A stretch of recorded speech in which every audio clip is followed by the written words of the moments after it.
થરાદ તાલુકાના કોઠી ગામ પ્રાથમિક શાળામાં ફાયર સેફટીના સાધનો વિશે બાળકોને માહિતગાર થાય તે માટે કાર્યક્રમ યોજાયો. ફાયર સેફટી કાર્યક્રમ પ્રાથમિક શાળામાં થરાદ મામલતદાર તથા તાલુકા વિકાસ અધિકારી તથા મહિલા અને બાળ વિકાસ રેખાબેન પરમાર ઉપસ્થિત રહ્યા હતા.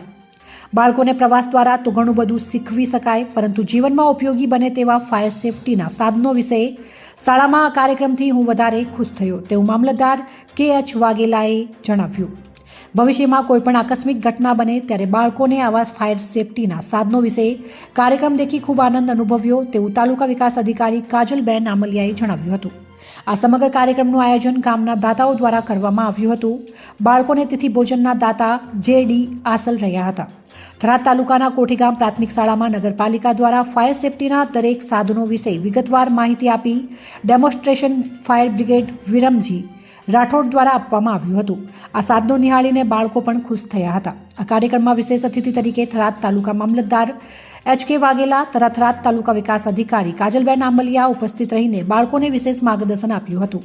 મહિલા અને બાળ વિકાસ શાખાના રેખાબેન પરમાર દ્વારા કિશોરીઓને સાવચેતી માટે વાત કરવામાં આવી હતી.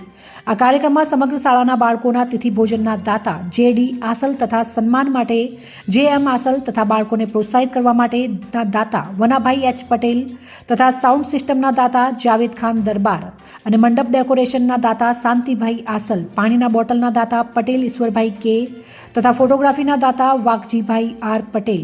સમગ્ર કાર્યક્રમનું એન્કરશીપ તે માટે વસ્તાભાઈ પટેલ શિક્ષક તથા કાર્યક્રમમાં માજી સરપંચ રવજીભાઈ પટેલ, વર્તમાન સરપંચ JD આસલ, Dalabhai V Patel, NV Patel, Jagabhai N Patel, શાળાના આચાર્ય ગૌતમભાઈ, શિક્ષિકા બહેનો તથા CRC હરેશભાઈ ભાટી અને અન્ય સમાજના લોકો તથા યુવાનો અને મહિલાઓ ઉપસ્થિત રહીને કાર્યક્રમને સફળ બનાવ્યો હતો.